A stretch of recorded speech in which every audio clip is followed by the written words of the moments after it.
Morning, everyone. Morning, colleagues in the room with us here at ACMS and colleagues online. I'm Jo Beery from the African Centre for Migration and Society here at Wits. I'm co-hosting this with my colleague Langa, who will introduce herself a bit later when we get to the discussion. This is the second in a series of seminars or webinars around migration, health and wellbeing in context.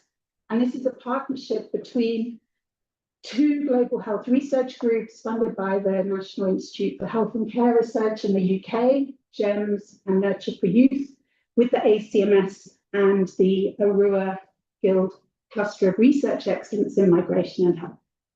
We're also doing this in collaboration with the School of Social Sciences, and are delighted that Prof. Lorena Nunez, who is head of the school, is going to be kicking us off with some discussion. So today we're going to be talking about cities in motion and looking at the connections and disconnections between health, violence and crisis in South Africa's urban world. We hope today to facilitate a conversation that will look at the intersecting and multi-level dynamics of migration and urbanisation and the way in which they impact population health and well-being. Central to current debates, as we're all aware, is the need to focus on structural as well as interpersonal violence, including that promoted by anti-foreigner vigilante groups that remain defining features of life in many urban settings. We seek to move beyond abstract policy debates by grounding discussion in real, tangible experiences and challenges, while also highlighting pathways that might lead to inclusive, more inclusive, equitable and health-promoting urban futures. Today, we're delighted to be joined by a wonderful group of panelists. We have Diego Iturralde, who is the Chief Director for Demography and Population Statistics at Statistics SA. We have Dr. Silindile Mlilo, who is coordinator of Xenowatch, here at the ACMS, and you'll hear a bit more about that program when she does her input. We also have Dr. Rebecca Walker, who is part of Collective Voices, which she will share, which is a civil society and NGO network looking at issues around xenophobia in access to healthcare in South Africa, and Becky's also part of ACMS. We are then going to hear from Dr. Federica Duca, who is part of the Johannesburg Crisis Working Group here at Wits, as well as part of PARI. And then, as I mentioned, we will be kicking off our discussion with Lorena from the School of Social Sciences. So without further ado, I'm going to hand over to Diego. Morning, Diego. Morning. Hi, thanks so much for joining us. Just let me know when you'd like me to move the slides for you. Just let me know and we'll move forward from here. Okay, perfect. We can move on to the first slide then, and the one after that. Okay, well, good morning, everybody. Thank you so much to ACMS for this session and for inviting me to it. I've been tasked to set the scene for this morning's conversation, and I think the brief that Jo gave me was to provide a background in terms of migration trends, but also to focus on issues around urbanization and on how all of this intersects with health and public health indicators. So I've attempted to do that. And I think a good place to start is to start off with who are we and how many are we in terms of the 2025 mid-year population estimates released in July this year. We estimated that the population in South Africa stands at 63.1 million persons. Next slide, please. Of these, more than half, almost 60% of this population lives in just 3 provinces where we know the major urban centers lie. Next slide. If we have a look at how population change is composed, we can start off by looking at where we started in 2024, which was at 62.3 million. we had about 1.12 million births. And I think the story about births is an interesting one, because we are beginning to see the confirmation of the beginning of a fertility decline in South Africa, similar to what we have been seeing in other parts of the world. Added to that, we have a positive net migration of about 210,000 persons, and then we have around 560,000 deaths during this period of mid-24 to mid-25. And this brings us to our total of 63.1 million for July of 2025. Next slide, please. Right, if we have a look at population growth is made up of natural increase, that's the difference between births and deaths, as well as net migration. And we see this over time has been oscillating. Prior to COVID, it was roughly standing at about 800,000 persons, or if my memory serves me right, around 1.5, 1.6% per annum. And then with COVID, that obviously dropped quite significantly, and there has been a recovery, but it has not yet reached the levels that we saw prior to COVID. And we can see that the impact of net migration is as profound as on natural increase, in that net migration patterns are still on the recovery, as is natural increase. Next slide, please. Okay, so when we perform population estimates, we obviously compile a series of assumptions, which are all empirically based. And for our international migration, our net international migration assumptions, which are from a mid-year to a mid-year for a 5-year period, we can see that compared to previous 5-year periods, the estimated net migration for 2021 to 2026 stands at 870,000 persons. I just showed you in a previous slide that for one of the years it was 210,000, and of course that 1 year was a strong year in terms of recovery. The 21 to 22 and maybe 22 to 23 would have been a lot weaker because of the recovery period, or the period within the pandemic that we were experiencing at that time.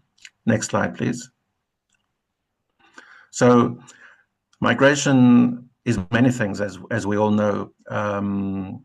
Many local government authorities will maybe say that it is a burden on their fiscus. Other people may say that it's a security risk, but I think we are all very familiar with a lot of the literature around migration, that it is a developmental phenomena, and it is a phenomena that helps people seek new opportunities when those opportunities are required. One of the things that we often do not consider is that for provinces that are losing population, international migration creates a buffer against that. So if we have a look at provinces like the Eastern Cape, Limpopo, the Free State, and to a lesser extent the Northern Cape, had it not been for those international migrants, those populations would have been a lot smaller. Of course, we need to weigh this up against other provinces which are already experiencing a positive net growth, and where international migrants are contributing to that positive net growth. Next slide, please. Okay, this slide and the next slide are just slides showing the migration flows from a province of origin in the previous 5-year, or at the beginning of the current 5-year period, to the province of Gauteng. We see that most people moving to Gauteng are coming from outside South Africa and Limpopo. You can see those are the two thickest streams. If we have a look at the left-hand side where the place of origin is. And if you go to the next slide, we will see Western Cape. Oops, one back to the Western Cape. And there we can see that we have, as a place of origin, the Eastern Cape, Gauteng, and outside South Africa are the main places of origin for people moving to the Western Cape for the period 21 to 26. Next slide, please. So population estimates are not the only place in which we measure migration. Of course, we have recently had a population census, and this is the fourth population census that we've had in a democratic dispensation here in South Africa. And I think what this slide is indicating to us is that for international migrants, as shown in the previous slides, Western Cape and Gauteng are the preferred places of residence. If we see how this has evolved over time in the Western Cape, from the 2001 census onward, it has increased from 10.5% to 15.6%, whereas for Gauteng, from 46.5% to just over 50%, which is actually a little bit of a decline from what we had in 2011. I think we should also consider that at the time of the 2022 census, many of us were working from home, and there was a lot of semigration.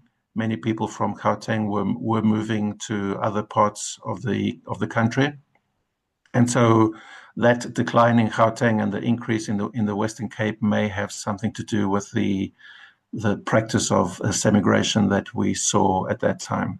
Next slide, please. In terms of places of origin, the makeup of where migrants have come from has changed quite dramatically. If we have a look at 2001, I can count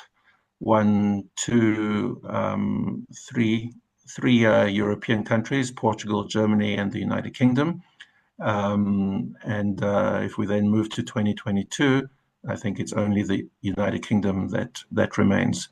We see that Zimbabwe and Mozambique are consistently in the top two, although the order changed between 01 and 11, and that Lesotho has become a significant contributor to international migration in South Africa. Next slide, please.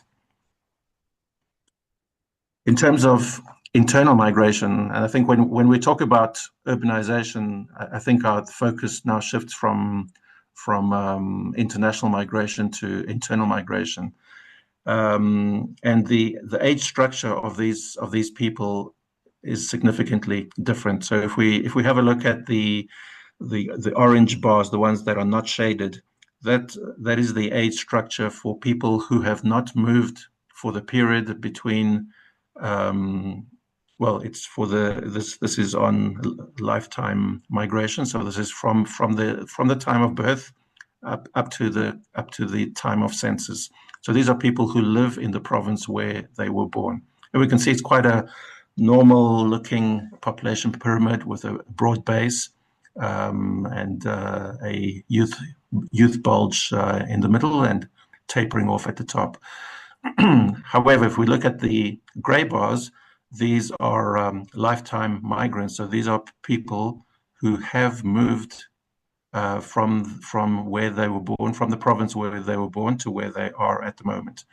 And we can see here that the base is much narrower, so fewer young people, shall we say, children who are involved in that. But young adults are most certainly the predominant group that are involved in this movement, and then it too tapers off. Another feature is the feminization of migration.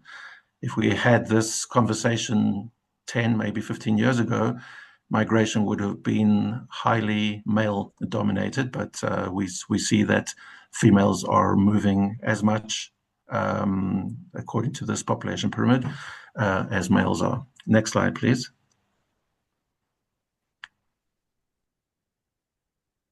Okay, these next few slides are just a few maps that have a look at the geographical distribution of internal migration. Here we see that in the Western Cape and in Gauteng that the proportion of the population who have migrated into those respective provinces is 19.8 and 34.4% respectively.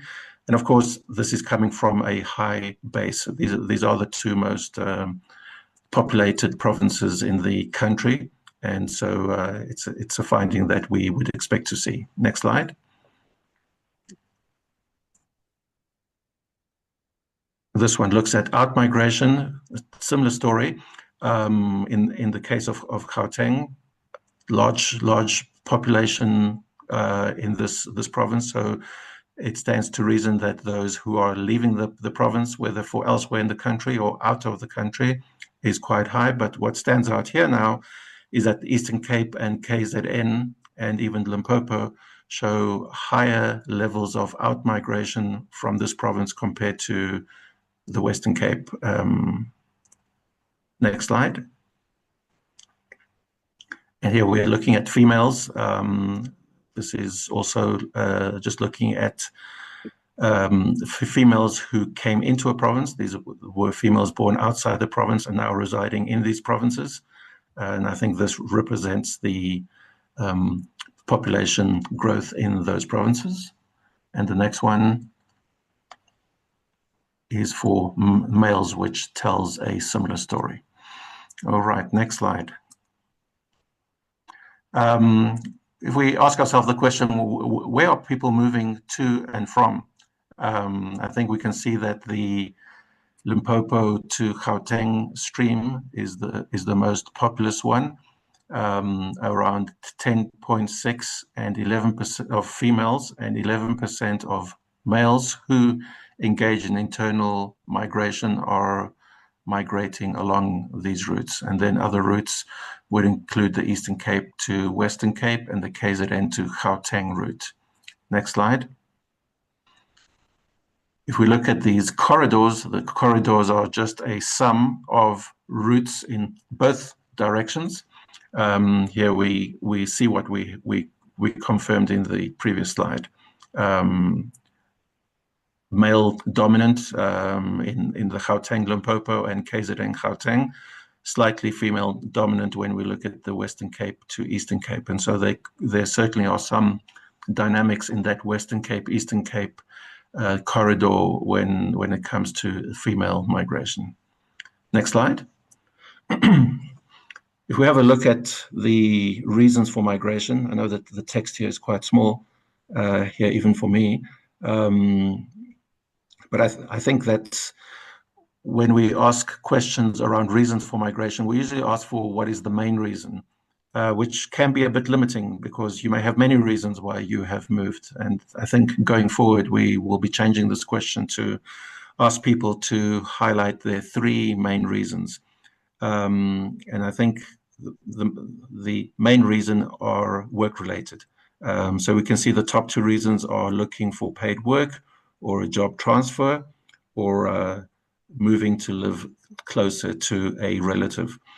So with the top two reasons being work-related, we can see the importance of the labor market in terms of internal migration movements. And that is 100% why Gauteng and the Western Cape maybe attract as many migrants as they do. Next slide.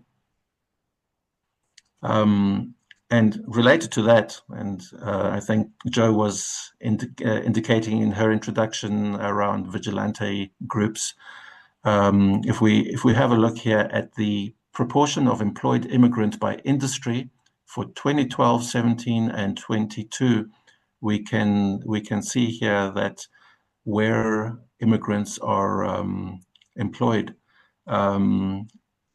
is reflected in this graph with all the different sectors, different industries in which international migrants find themselves in. Next slide.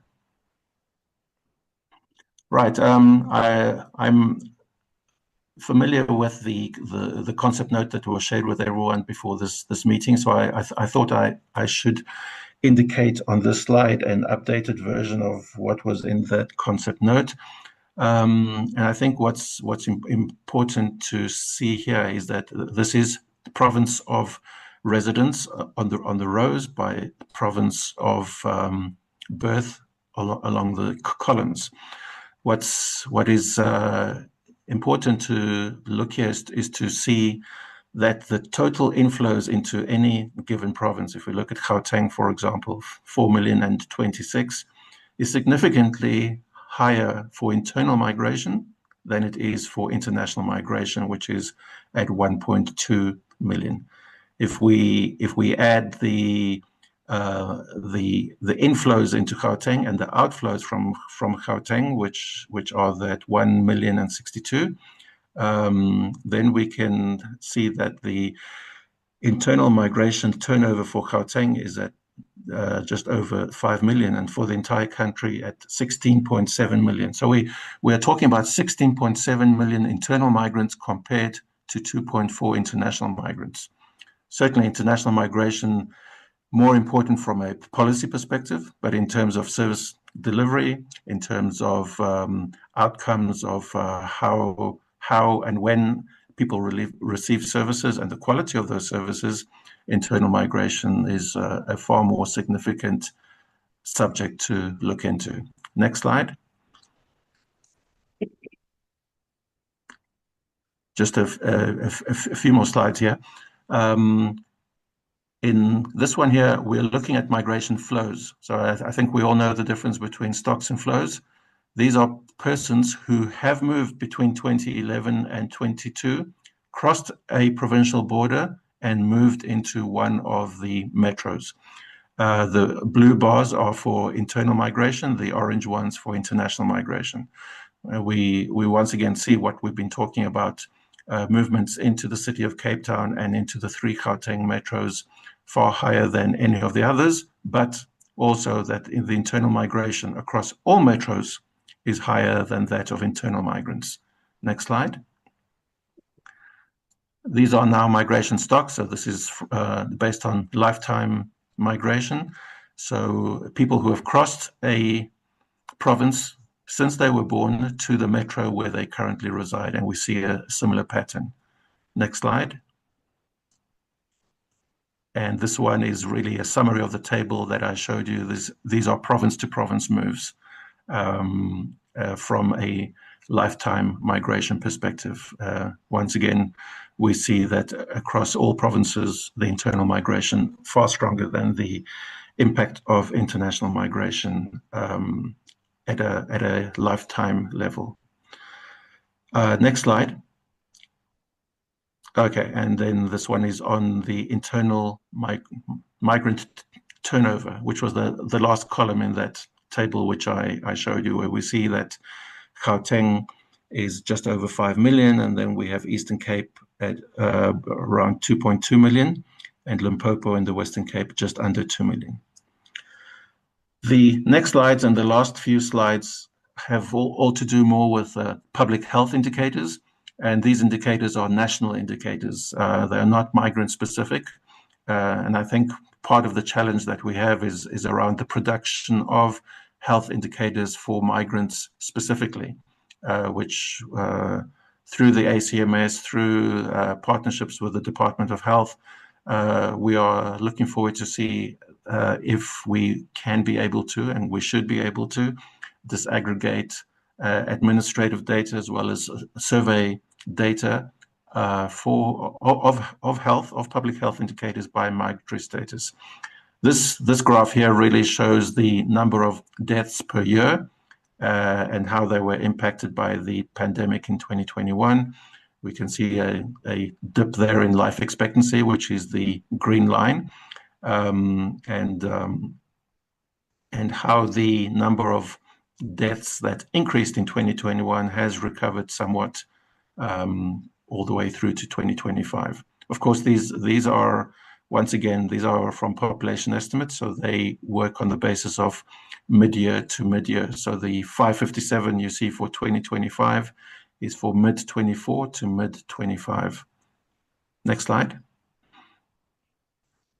Now, if we look into that drop in life expectancy by males and females, we can see that both males and females had a approximately 3-year drop in life expectancy, which is remarkable. I mean, it's not something we've ever seen anywhere in the last 100 years, and how the recovery, which was driven through a evidence-based approach to fighting the pandemic, the development of vaccines, public health initiatives, have resulted in us actually now having recovered completely from the pandemic in terms of life expectancy, where life expectancy for males, for females, and for the total life expectancy has now recovered to beyond what it was before the pandemic.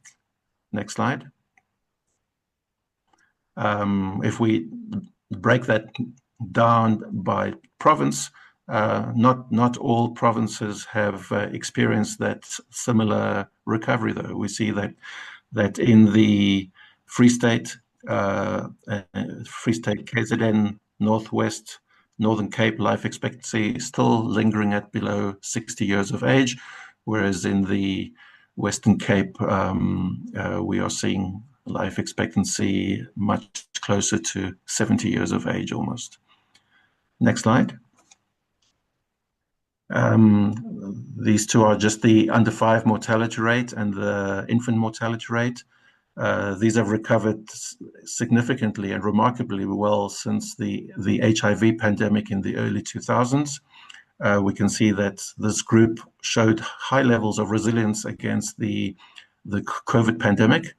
But of course, what's not present in this graph is as I mentioned, the migratory status disaggregation. And we are aware that migrant mothers and migrant children are usually the ones who are left by the wayside, or who are left behind when it comes to initiatives to improve and address issues of under 5 and infant mortality. Next slide. Of course, HIV, I've mentioned, is a significant health indicator. We can see here how the impact of ARTs have made a contribution to the fight against AIDS from 2006, where there's 673,000 deaths, which is almost as much as what we've seen in the first year of COVID. And of those, 275,000 were HIV related. We can see how the HIV related deaths have declined to around 80,000, even in a COVID pandemic year when people were maybe not able to receive their medication, etc. So once again, here, I think the success of the rollout program needs to be also viewed with a migratory status lens to ask ourselves the question: to what extent or how much have migrants benefited from this program too? Next slide. And it's the last slide. So let me thank you, all of you, for your attention. I'm sure I've exceeded my time limit. If you want to reach out to the migration desk or to myself, please feel free to use those email addresses. Thank you.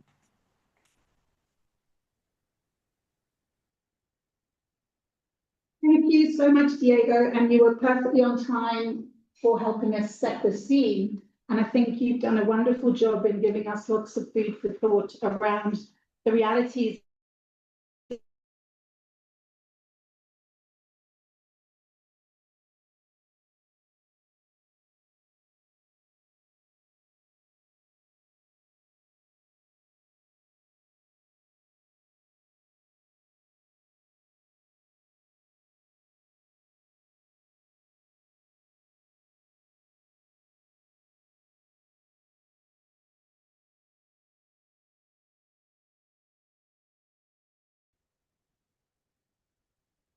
There we go, we're back.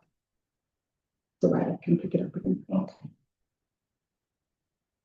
So we're going to hand over to Silindile, who is from Xenowatch. And in Silindile's inputs, we're going to be hearing a bit more about the work of Xenowatch, but importantly, the work they've been doing recently, looking at the experiences of foreign nationals and access to healthcare in the context of the current vigilante violence that we are seeing. Silindile, over to you. You've got 10 to 12 minutes. I'll let you know when you've got a couple of minutes left. Thank you so much. Thanks, Joe. I hope I'm audible. I'm in a lobby, so I hope there won't be background noise. Hi, everyone.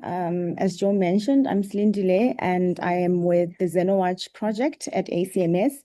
So I will be looking at the issues of discrimination in the healthcare sector based on the research that we've conducted, as Joe mentioned. Next slide, please. So for those who may not be familiar with Xenowatch, just a bit of context. Xenowatch is a crowdsourcing platform which was developed by the African Center for Migration and Society, and we basically monitor and record incidents of xenophobic discrimination across South Africa. Initially, when we started, we're focusing on xenophobic violence, but we've since expanded to also include institutional and everyday discrimination, including denied access to services. So basically, the context in which I'll be speaking on, as Joe mentioned, following reports around denied access to healthcare in different parts of South Africa, but mainly we were getting reports in Johannesburg and Durban. We decided to conduct a research study to understand this in depth. We also did verification, conducted verification processes in Witbank and Middlebank, because we had also received numerous reports of migrants being denied access to healthcare. So for the purpose of this discussion, I'll be focusing on Johannesburg and Durban. I must say that the findings that I'll be discussing here are very preliminary. We've just concluded our data collection. So what I'm presenting here is what we've been able to verify and validate. We are still also, beefing up our database, for lack of a better word, or adding more data in it because we're still following up on some incidents.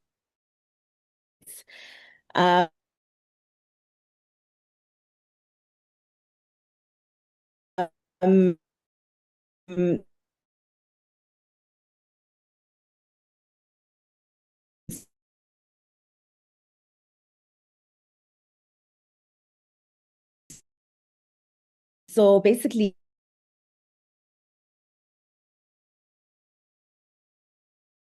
South Africa's urban healthcare system, this appears through documentation barriers.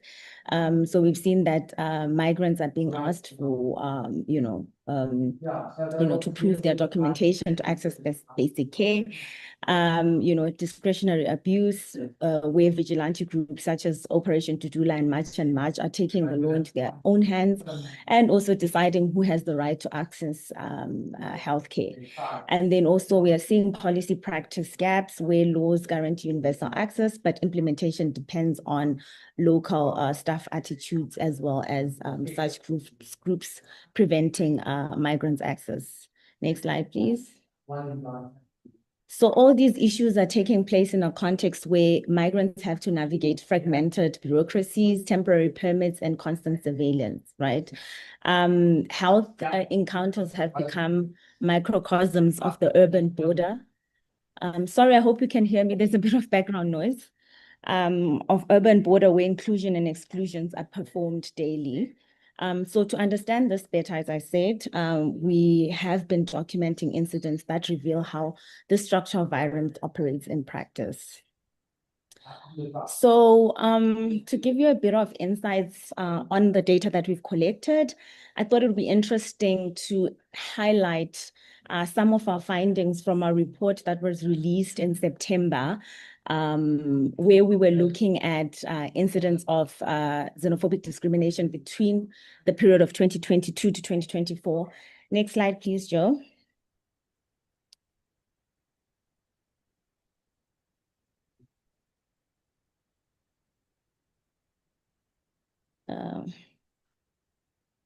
Yes, thank you.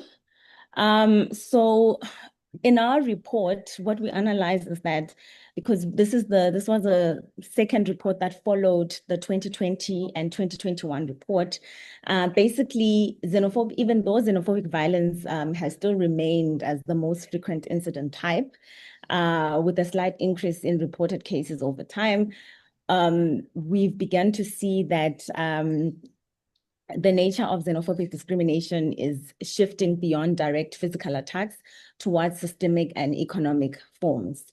And in the 2022 to 2024 report, health xenophobia was one of the incidents that emerged as a growing trend in this reporting period. So while health xenophobia or health-related xenophobia falls under the broader categories such as denied services or denied access to services, we've decided to classify it as health xenophobia as it warrants its own category due to its pervasive and institutionalized nature of discrimination in the healthcare sector. So we've seen that the increase in incidents can also be associated to Operation Dudula, because since August 2022, there's been an increase in blocking of undocumented migrants from accessing healthcare. Some of you would remember the Kalafong incidents. I think that's when we saw visibly these vigilante groups taking action to actually physically block access. And also, we are also seeing that health xenophobia is also perpetuated by public officials and health staff. Next slide, please. So this is just like a visual representation of our data from, the report that was recently released. You'll see that health xenophobia, extortion, and harassment have, are some of the forms of xenophobic discrimination that have increased over time, whereas violence still remains as the most prominent form of xenophobic incident type. So next slide, please. I'll move on to our recent findings. Like I said, another disclaimer, these are still preliminary, but from what we've been able to analyze, the denial of access is mainly concentrated in inner cities and migrant-heavy suburbs, particularly in Joburg CBD, in the case of Joburg. We've also seen some form of gendered health exclusion where women face the highest rates of denial.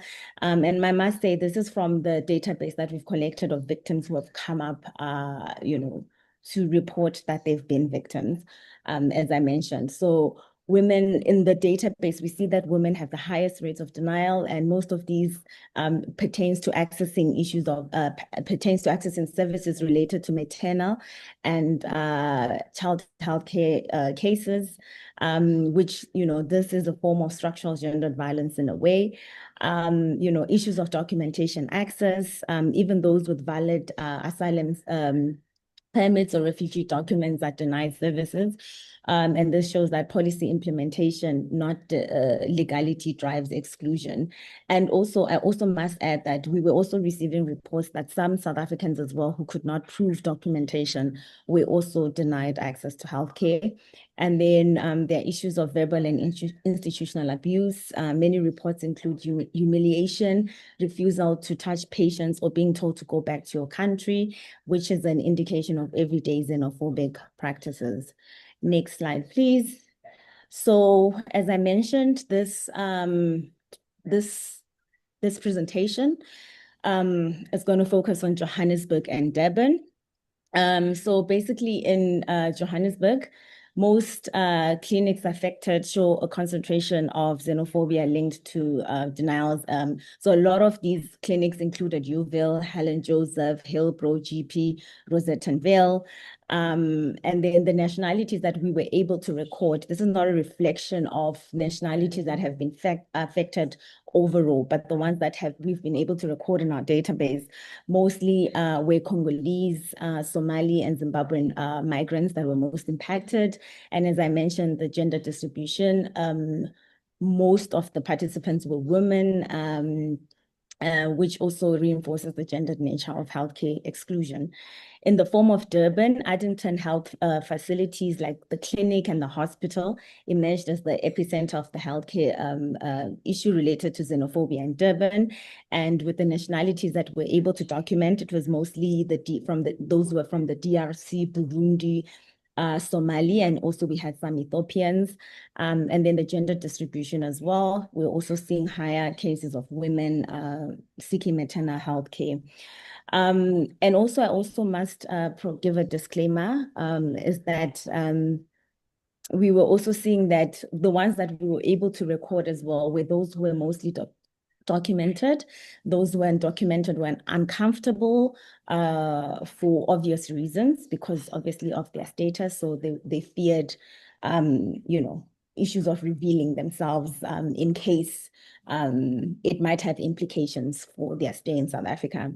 So, in combining both findings from both provinces, like I said, Durban and Addington basically had most cases that were reported or that were able to document, while Johannesburg shows a more fragmented but systemic urban pattern across multiple inner city clinics.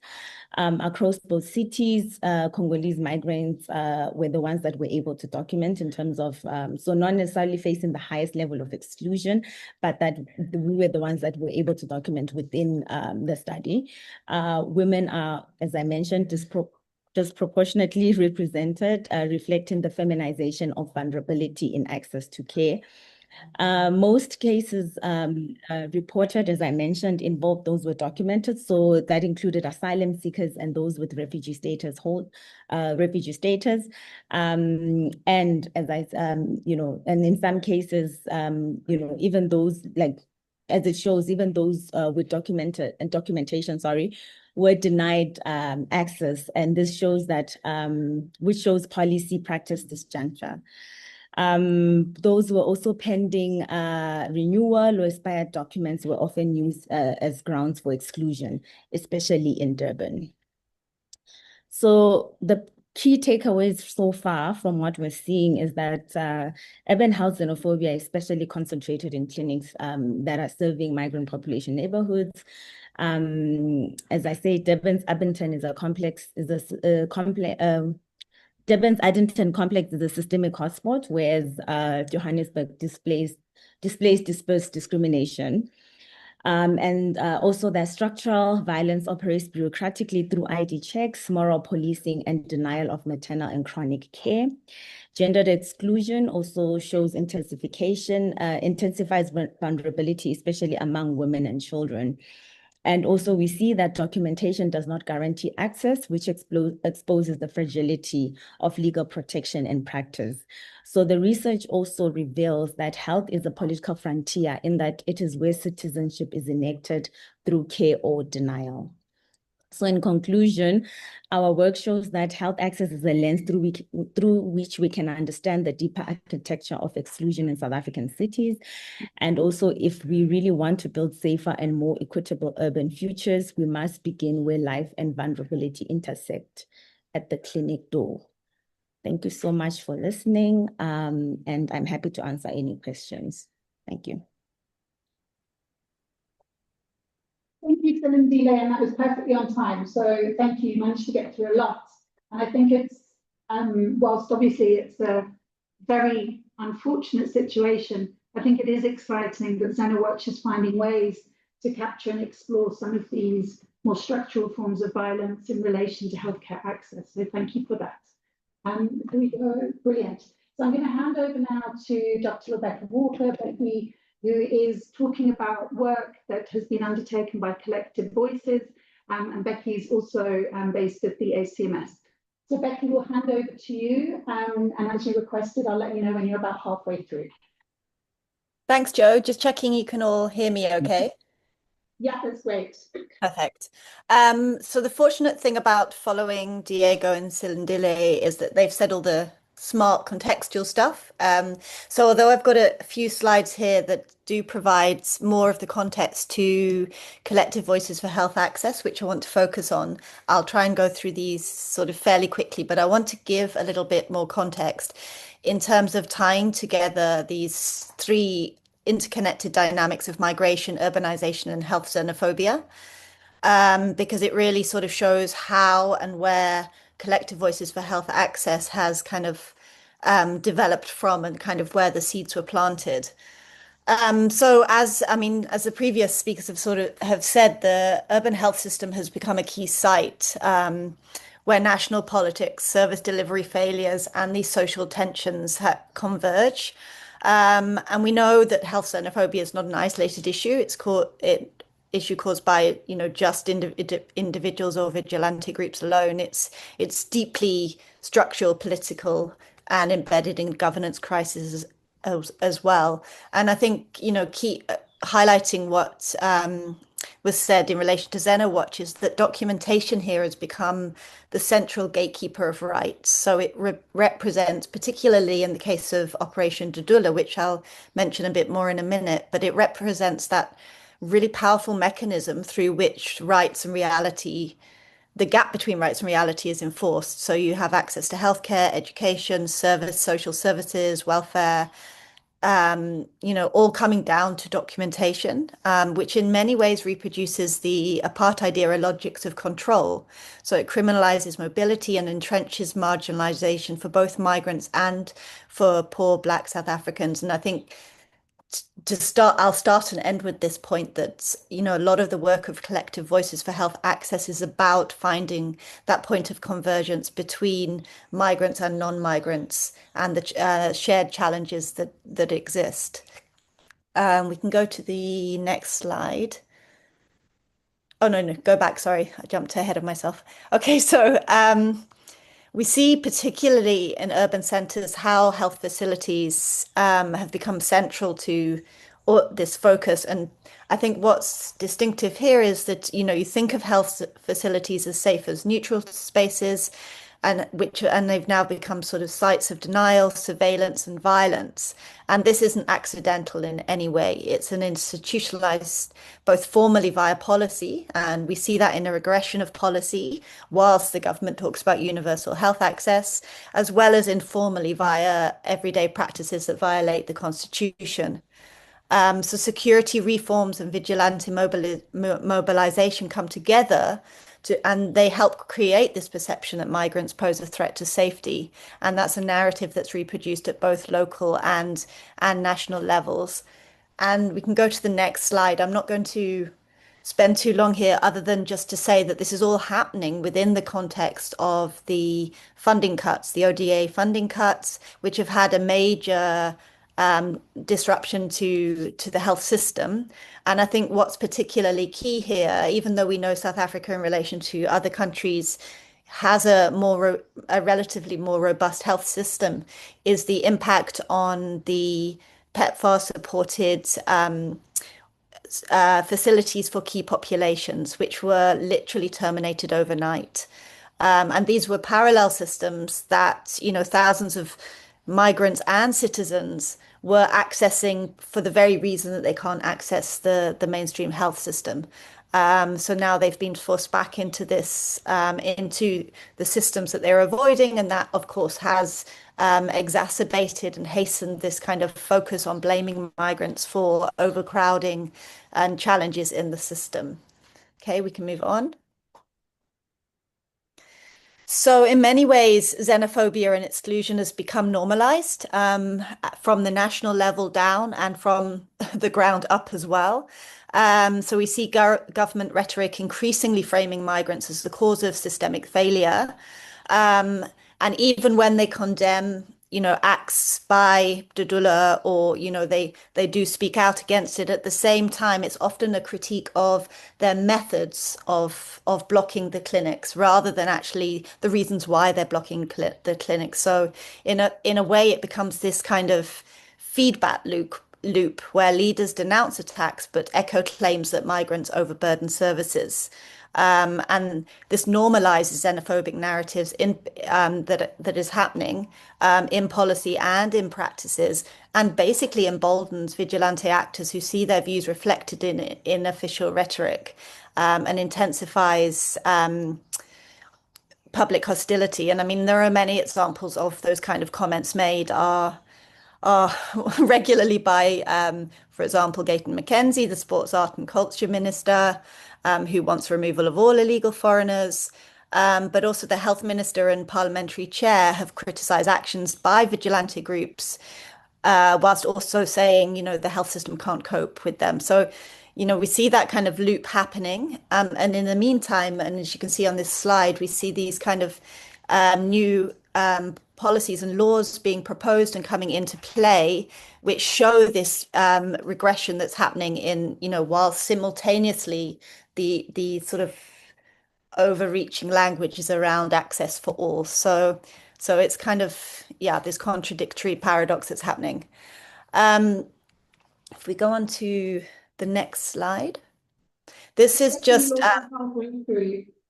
wow. Okay. So I will pass over this very quickly because it literally just shows the regression of policies, and you can find this in papers that have been published. So you can go on to the next slide. So in terms of thinking about sort of civil society responses to health xenophobia, as I've said, health facilities have become these symbolic battlegrounds. And we have these populist organizations such as Operation Dudula, but there's also a more recent one called March on March, who have been, really garnering a lot of attention and being very effective in terms of blocking access to healthcare clinics, physically blocking access, whilst being able to sort of really support this claim that migrants are the cause of problems going on within the health system. And this kind of exclusion of migrants isn't new. There's been many sort of cases, and one of the key tactics or strategies that civil society has had to employ is litigation. It basically in order to get the government to actually follow its own laws. So, for example, Section 27 in 2022 challenged the denial of care to pregnant and lactating women and children under 6. And then recently we saw CAX, which is Copenhagen Africa against xenophobia, who are also part of the Collective Voices for Health, also took Dudula to the High Court, and the judgment basically said that Dudula should not be blocking access to healthcare. But I mean, even as yesterday, we were hearing about more cases happening in clinics around the Gauteng area. So the Collective Voices for Health kind of grew out of this recognition that there was fragmented responses from civil society. A lot of it was around litigation, but that activists and NGOs and migrant-led groups were also really struggling with a shrinking space in terms of what they could do and the threats against them, as well as the lack of resources, as well as intimidation as well. So Collective Voices for Health formed in 2022 in response, and that was when Dudula first started, blocking access to healthcare. They brought together 60 organizations, health workers, legal groups, community networks, and migrant-led structures, as well as researchers, on the basic premise of challenging exclusion, monitoring incidents, linking in with Xenowatch and other organizations, providing solidarity support. So when there's reports of clinics being blocked, actually having a visible presence and going there. And I think that's one of the key things that has been missing, is being able to respond directly in a crisis. And then we Collective Voice for Health sort of went quiet for a little while, and then was reactivated in 2025 again because of this increased activity by Dudula. And the key interventions generally have been the monitoring of health xenophobia, as I've said, linking in with Xenowatch and others, building coordinated networks. We also commissioned research that I conducted with a colleague, Irian Fremantle, to look at 20 years of civil society resistance and to document, what has worked, what hasn't. Looking at media and narrative change strategies, looking at sort of strategic litigation. And what we've seen in terms of, what has worked and what hasn't worked is, in terms of what works, is this deep legitimacy that comes from civil society for having been engaged for decades in this work.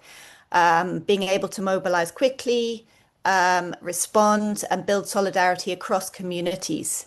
And I think key to, and sort of at the center of all of that is that many of these organizations and movements understand that organizations like Operation Dodula don't just emerge from nowhere. They don't come out of a vacuum, and they're not simply about xenophobia, but it's an anger that's rooted in long histories of dispossession, unemployment, poor housing, and other broken promises of democracy. So that's not an excuse for what they're doing, but it helps understand and possibly see points of convergence that, you know, Dodula members, for example, suffer the same system that exploits and excludes Black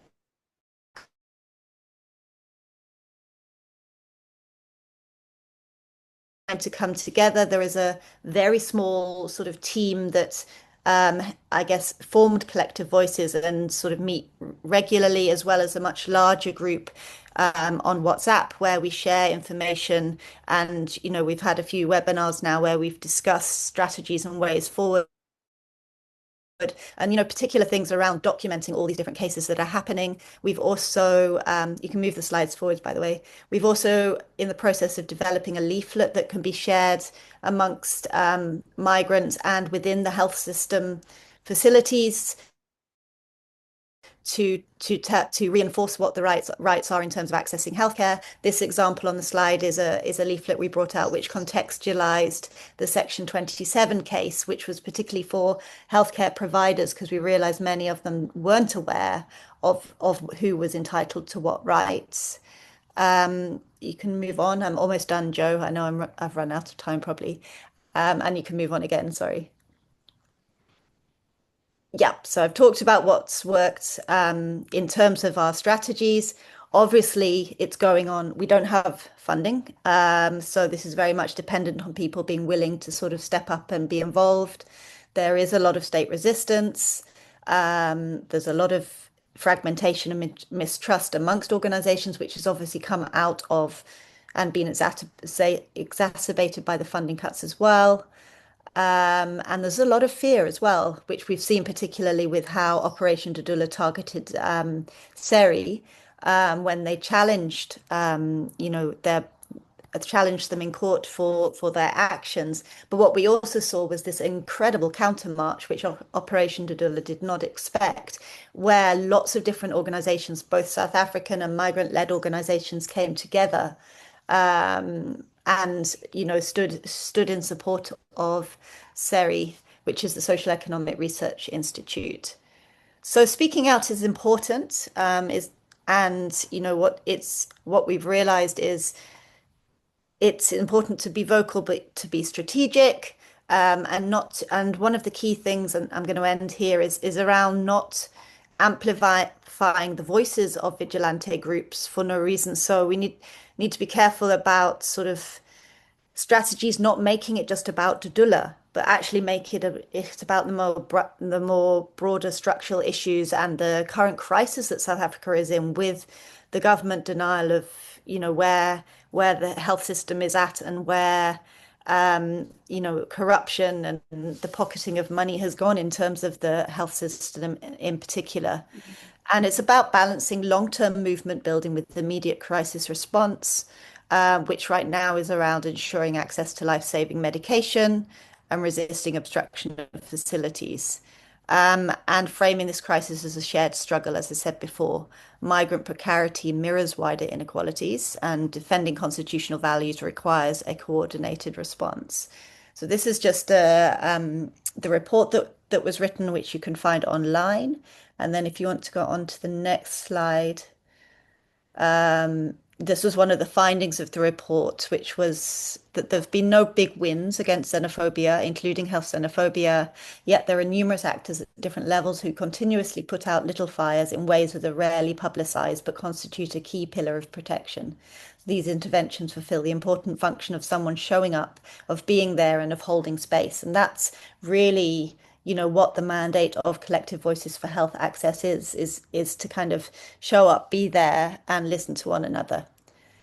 And I think that's also the rest of my slides are basically just illustrating some of the outputs from Collective Voices for Health Access, which I'm sure Joe will share the slides and make all of these available. There's also a list of resources at the end. So I'm going to end there.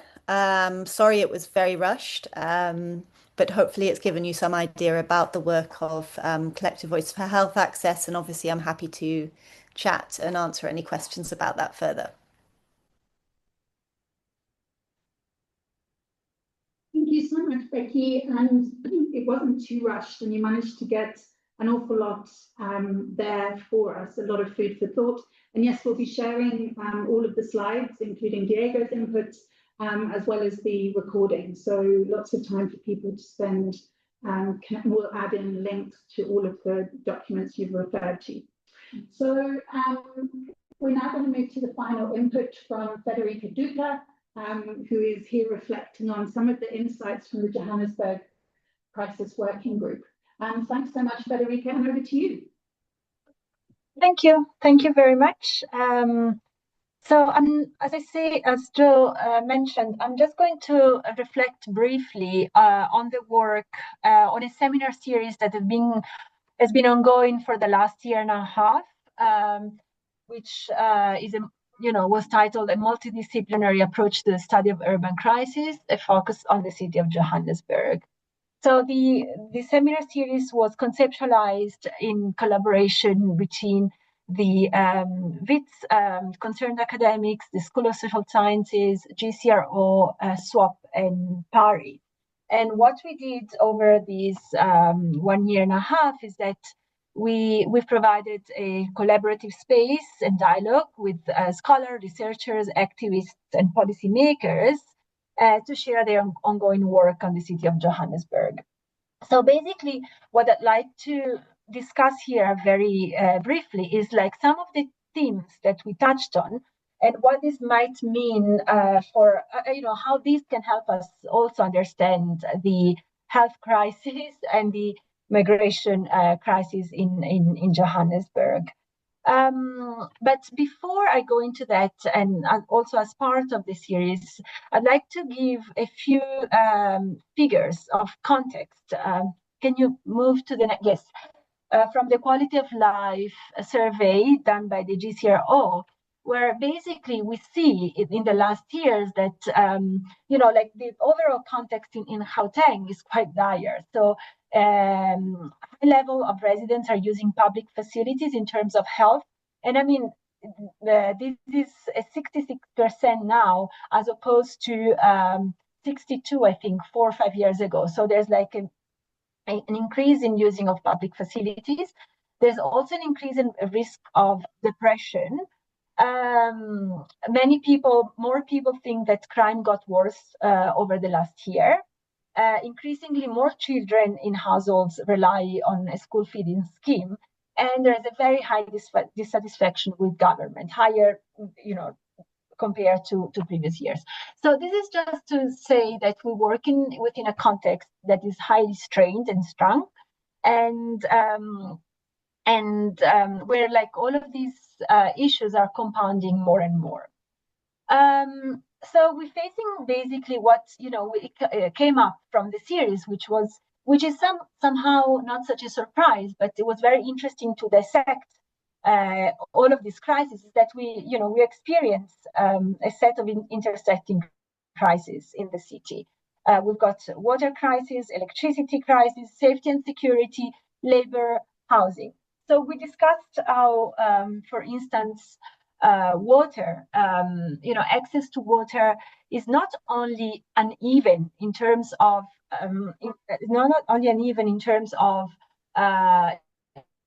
where the water cuts us, how people can make plans to have water when there's water cuts, but also what institutions and how existing institutions can do to the crisis. And interestingly, also what came up in particular ways is this the speciality of these crises, as is seen in the city of Johannesburg. So, for instance, as all of these crises that we have, the water, the electricity, safety and security, labor, housing, obviously we see them much more in spaces like the inner city, spaces like some of the outer areas, or the informal settlement. And these are also places where access to health and healthcare facilities, as it's been discussed and presented in this previous presentation, actually becomes more difficult to have. So we've got a greater compounding crisis. So the health crisis and the migration, xenophobia, etc., is compounded by all of these different intersecting crises in very specific spaces of the city. So, and these water, electricity, safety, and security exacerbate even more issues that we might have, for instance, in a clinic where access is denied to some people. And importantly, what was discussed was what institutions and existing institutions can do to the crisis, and to what extent, formal official institutions are part of the crisis. So, for instance, when talking about water or when talking about electricity, discussions were drawn to questions of, do the existing framework that we have at a local and national level work? Or when we were talking about safety and security and accountability, questions were around, do we need the police? Do the police as an institution work to the effect that, to their constitutional mandate, or do we need to rethink and reimagine different kinds of institutions in these spaces? Like the labor crisis and, new, domestic work and sort of like labor in new outlets, and, how those deny some of the basic labor rights. And for instance, how do institutions respond to the ways in which residents or citizens act or respond to the crisis? So if there's no water or there's no electricity, there is a tendency to go off the grid. And this happens, well, in sort of like informal, poor areas and in wealthy suburbs, obviously in different ways. But both practices challenge somehow the current fiscal framework. And so how do we think and reimagine fiscal frameworks and institutional frameworks that actually can work positively towards a better city? And obviously, also the question of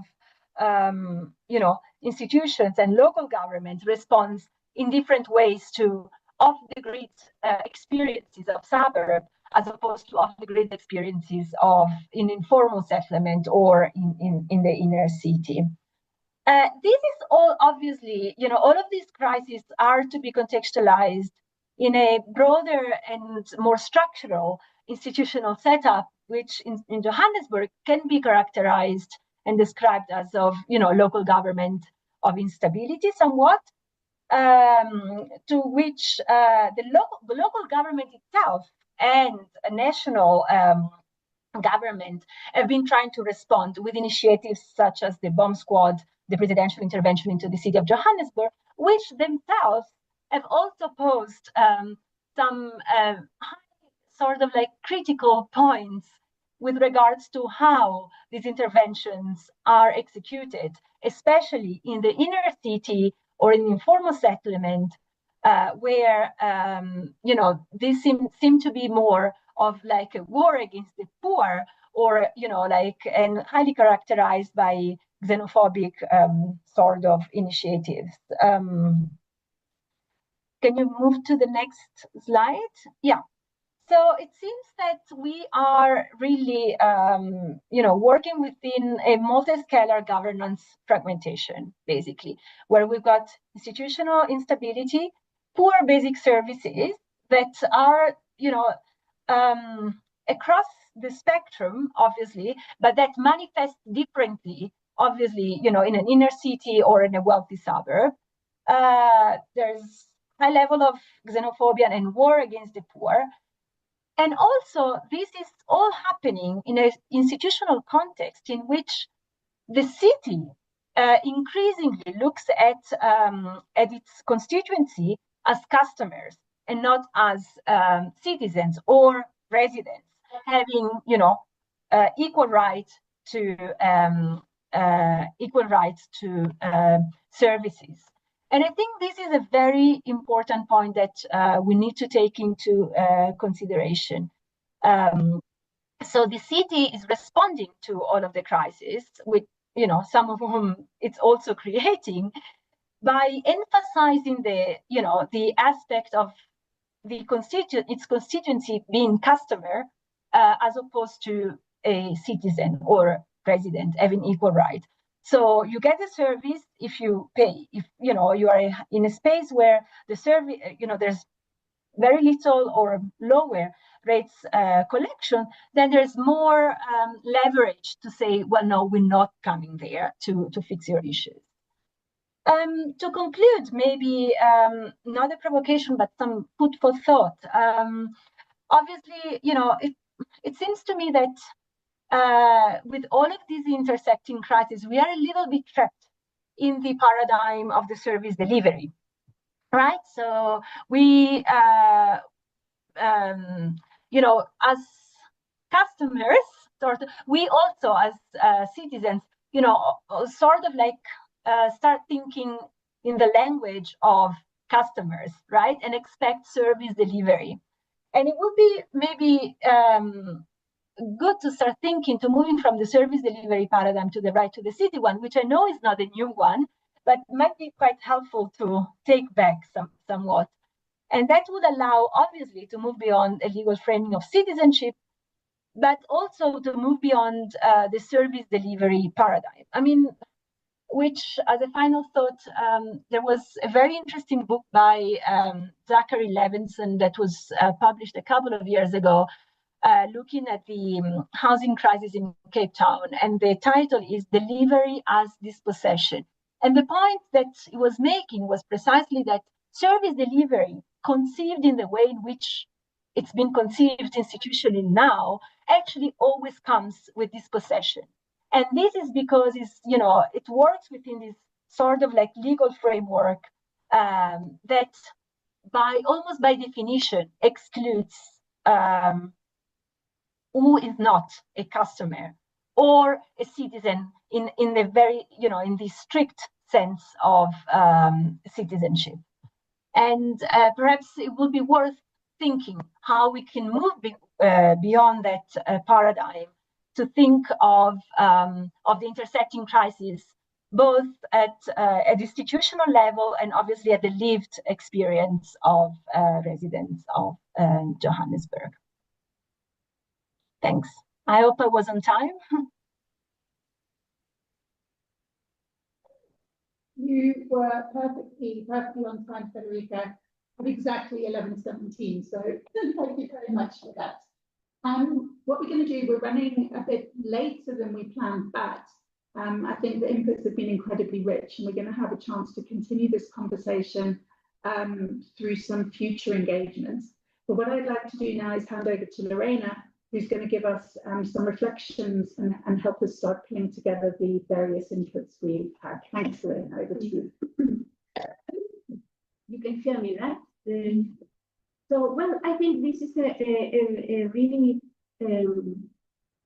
well-chosen set of presentations that give us a sense of the complexity of the issues at macro and micro levels. And I really appreciate this overview that Diego gave us about general trends, and then what it means for migration, internal migration, international migration, and how we can see, and then the examples or the more in-depth analysis focusing into main areas of the country, right? Concentration of migration, concentration of violence against migrants, and a compound crisis of the cities in Johannesburg, and what we observe also in the Western Cape in terms of the violence that emerges. And So, and on just for Diego,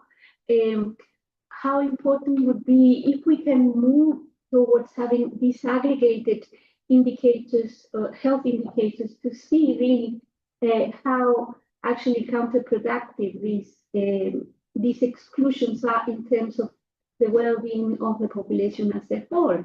And we can see maybe the effect in the most vulnerable ones of these violence and restriction to access to healthcare in the health of children, for example. How health can this can ultimately affect the well-being of children, those who are born under those circumstances. And so an invitation to really disaggregate that in order to demonstrate the effect or the impact of it.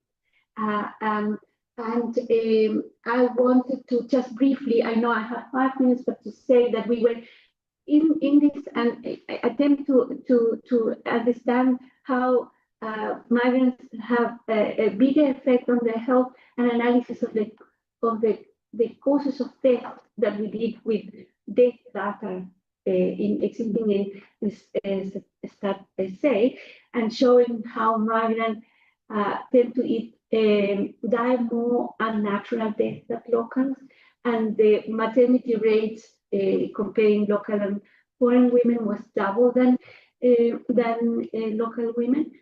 These analyses are powerful because it shows the ultimate consequences. And I think Silindile, excellent work. I wish we could know a little bit more how these cases are reported and how then extensive access to reporting and inform bigger groups of population can make even a bigger impact in terms of understanding these causes and these events. For Becky, I think this is actually an example of how research can inform actions, right? And how they're bringing together what we know, the legal framework of this country, accessing them, giving access and giving voice to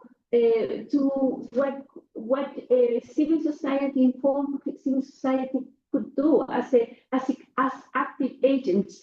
Similarly to the example that Federica brought with concerned academics trying to do something to respond to the crisis of Johannesburg.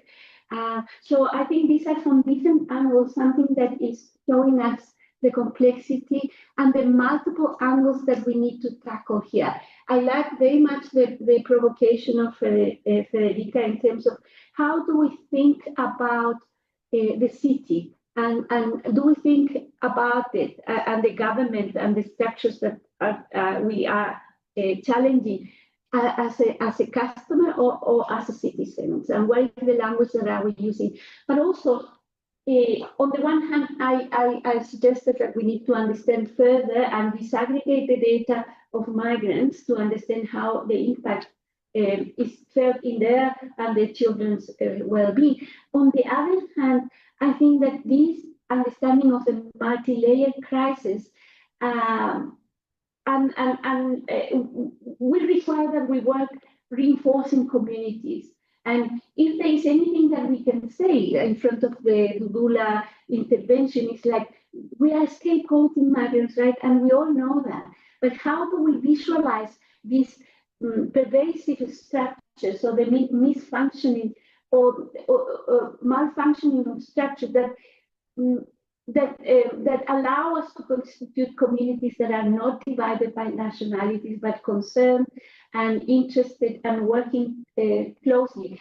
There, at that level, I think the difference between us and them should actually be in the mind of those who feel threatened by migration should be informed and enriched by analysis that bring us the complexity, but also the sense of these are the ones that we are attacking will not solve the problem that is somewhere in this multi-layered crisis. I don't know if I'm contributing to, but I thought that, yeah, I mean, I felt that from all these angles, there's so much that we can still do and should still do. Our research should actually feed into an understanding and intervention.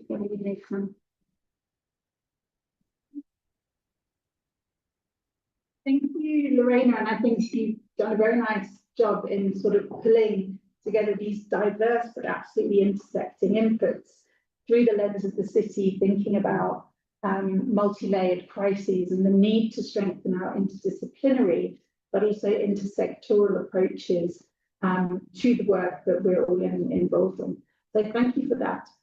We are very close to time, so what I'm going to do is give all of our panelists a maximum of 1 minute to give one key reflection and take-home message from today, and then we will be wrapping up. But as I said, there will be a platform for continued engagement.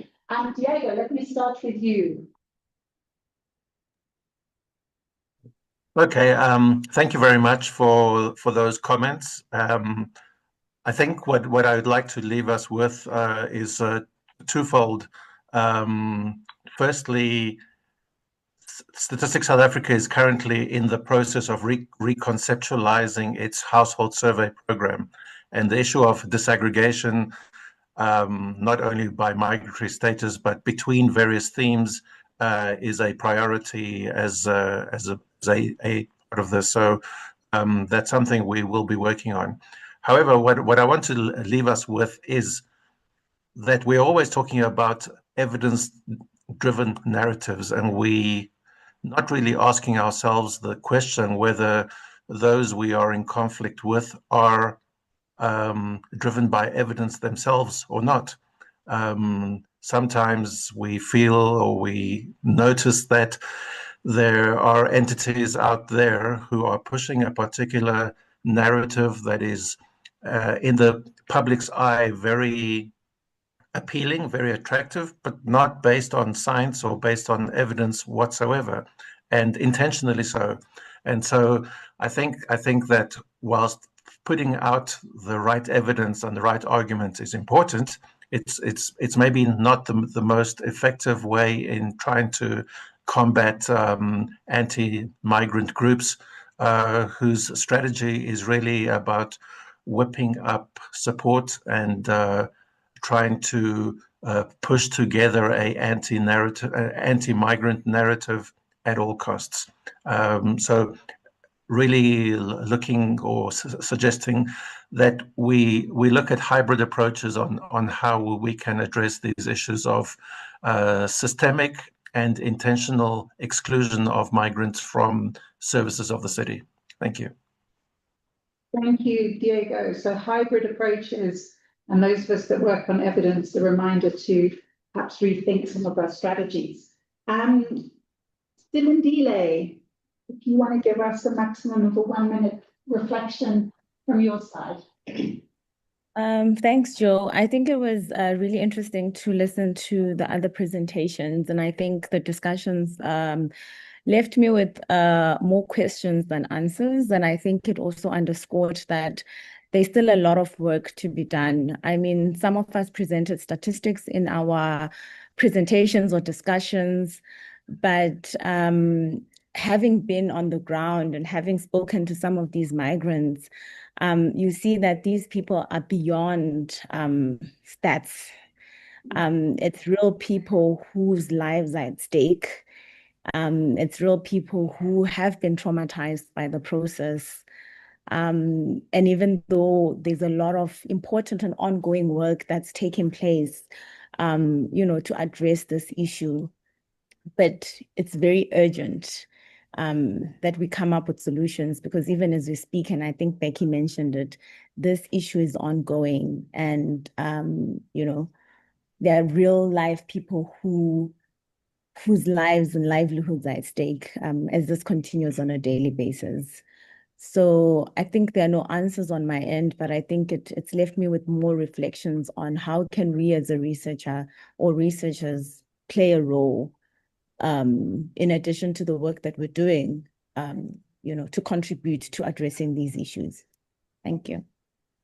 Great, thanks Silindile. And as you say, a real reminder of the importance of statistics, but what are we doing when we're looking at real lived experiences on the ground, and what is our responsibility when we are working with those who are experiencing the challenges and resulting trauma that we've spoken to today. Thank you.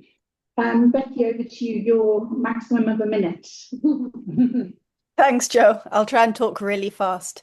I think all of these presentations and what Lorena have said here sort of, as Silindile said, it's raised a lot of questions, but I think looking at the work of collective voices, we see that when evidence is paired with coordinated action and solidarity, there is an opportunity for it to be a catalyst for change.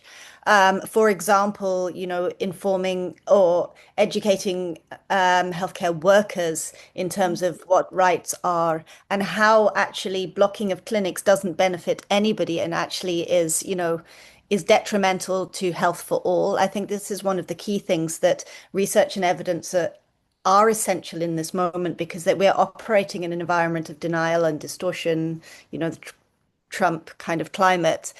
But rigorous evidence, can be a sort of foundation for the work of those who are on the front line.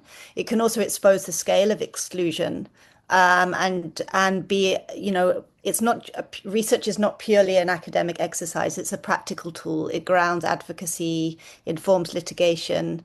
And I think, as I said, evidence also makes one point unambiguously clear, that no one benefits when clinics are blocked or children aren't able to access schools. Turning patients away doesn't reduce queues or increase medicines or improve staffing.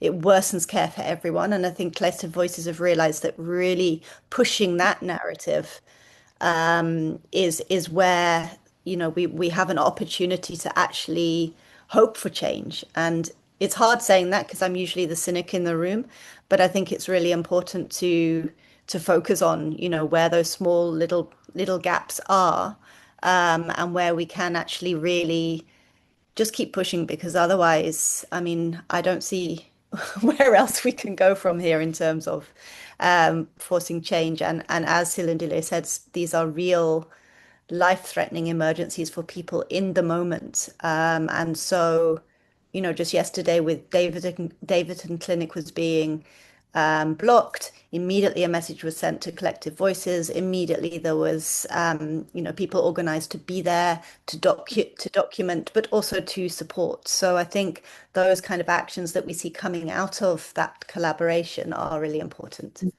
Great, thank you, Becky. So really a reminder about the need to have coordinated action, looking to catalysts for change and the ways in which evidence can be hopefully used in collaboration with civil society to look at improved experiences on the ground. Thank you. Federica, over to you for the final reflection. Yeah, so thanks. I really like, I think it's very important what Diego mentioned about, providing evidence also to counter what is not based on evidence, which unfortunately it's quite dominant even in institutional discourses and in sort of like community meetings, in halls where ward councillors or the mayor, or like institutional figures are present.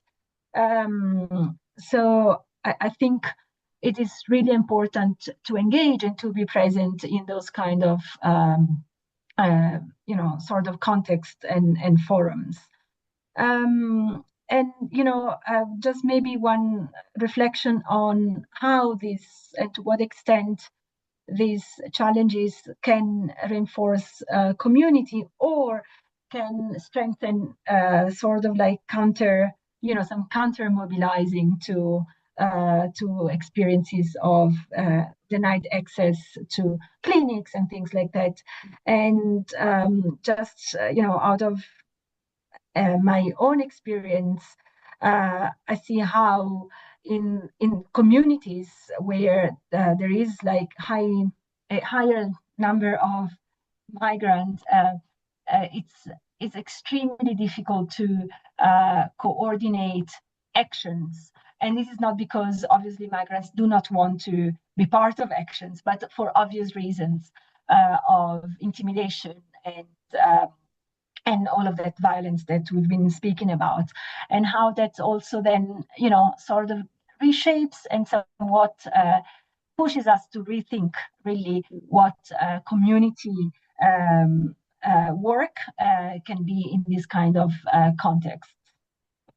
Great, thank you so much, Federica. And I think that, this idea of strengthening counter mobilisation speaks very well to what Becky was saying, links back to Silindile's point about the need for solutions at the local level.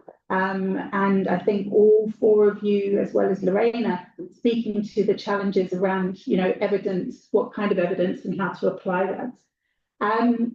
I think just to tie things together as we wrap up is, I think one of the key messages is that everyone is affected by these issues, and that we are losing strategic opportunities if we only look at the experiences of, for example, international migrants. We know that internal migrants also experience these challenges, but the ways in which, for example, the police not responding to vigilante groups who are preventing access to services, that's indicative of the lack of policing, which is something that impacts everyone in the country.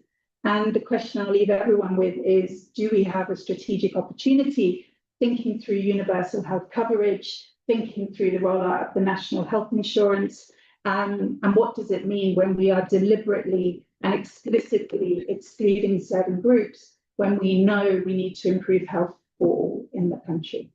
So I'm going to leave it there and say a huge thanks to everyone, and we'll be sharing the recording and everything online. If you don't, please do follow ACMS. We now have a LinkedIn page, and we will be sharing everything now. Our website's been updated as well, so please follow those spaces for all of the updates. Thank you for coming. Thank you, everyone.